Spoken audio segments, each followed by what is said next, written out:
You ever think about how a revolution really starts? You know, sometimes it's not with a big explosion, but with a book, with just a single idea in one single year that completely flips how we see the world, how we feel, even who we think we are. So let's get into it. We're going to talk about the year 1798 and a little thing called the Romantic Revolution. So before all this, the world of art and literature was really run by what they called the Age of Reason. Everything, and I mean everything, was about logic, order, and really strict, rigid rules. But then, something shifted. The focus moved from the head to the heart. It became all about celebrating emotion, finding deep truth in nature, and really championing individual freedom. This was the moment Romanticism was born. To really get how huge this change was, you got to understand what came before it. We're talking about the neoclassical age, and this was a time when poetry, honestly, felt pretty disconnected from real life. It was like a world almost without feeling. Yeah, this pretty much lays out the problem the Romantics were trying to fix.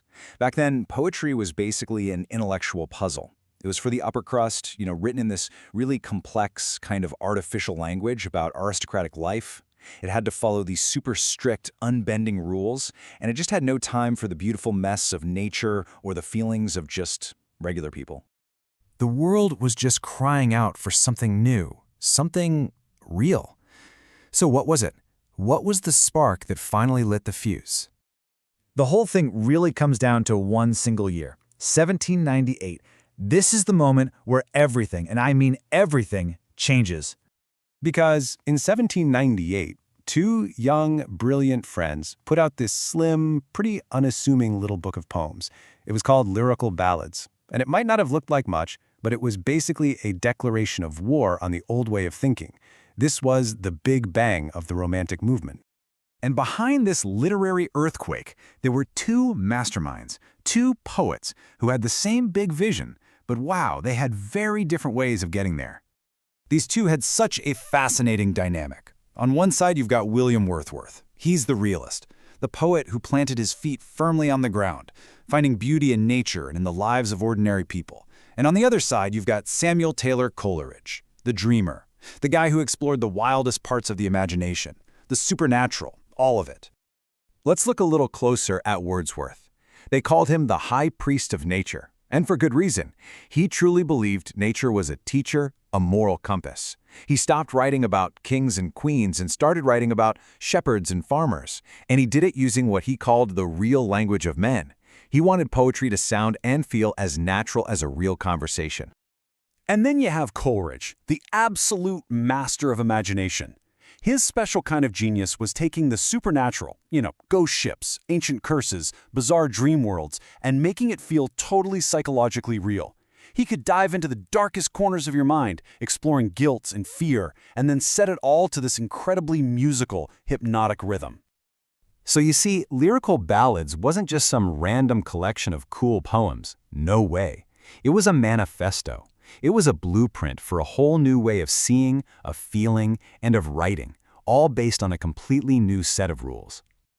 Okay, so core idea number one, a profound love of nature. For these Romantics, a forest wasn't just a bunch of trees. It was a living, breathing spirit. It was a teacher, a healer, and it was the place you went to find spiritual truth, far away from all the noise and corruption of the city. Wordsworth just nails this idea in one of his most famous poems. He called nature the anchor of my purest thoughts, the nurse, the guide, the guardian of my heart. You see, this wasn't just pretty scenery to look at. It was absolutely essential to being a good, whole person. Principle number two was all about the power of imagination. Wordsworth had this famous definition of poetry. He called it the spontaneous overflow of powerful feelings. And what that means is that suddenly your creative vision, your inner emotional world, that was way more important than cold hard logic. To put it another way, the Romantics believed the best poet wasn't the one who could make the cleverest arguments. Nope, it was the one who had the deepest, most authentic feelings. Emotion was now the ultimate source of truth in art. It was a total game changer. And finally, their third big idea was this radical focus on simplicity and the common person.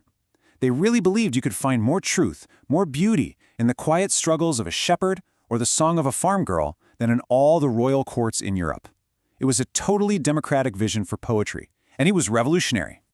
Wordsworth even laid out a kind of recipe for this new poetry. He called it emotion recollected in tranquility. It's basically 3 simple steps. First, you go out and have a powerful experience. Second, you step back, find a quiet moment, and just reflect on it. And third, you let your imagination take over and transform that memory into art. Simple, right? But so powerful. So what's the lasting legacy of this whole revolution? Well, I think you can sum it all up with 2 words that perfectly capture what our 2 masterminds brought to the table: heart and wings. It really all came down to their 2 unique gifts. Wordsworth gave the movement its heart, that deep, grounding love for nature, for ordinary people, for real, authentic emotion. And then Coleridge came along and gave it wings, the soaring power of imagination, the thrill of mystery, and the courage to explore worlds way beyond our own. And you've got to understand, this was so much bigger than just poetry. This revolution rippled out and changed everything: art, music, philosophy. The value we now place on individuality, on personal creativity, on following your heart, so much of that has its roots right here, in the world that Wordsworth and Coleridge kick-started back in 1798. Which kind of leaves us with one last thought. You know, in our modern world, a world that feels so dominated by data and logic and technology, how do we find space for these romantic ideals? How do we connect with nature, really listen to our emotions, and just let our imaginations fly? It's a question worth thinking about.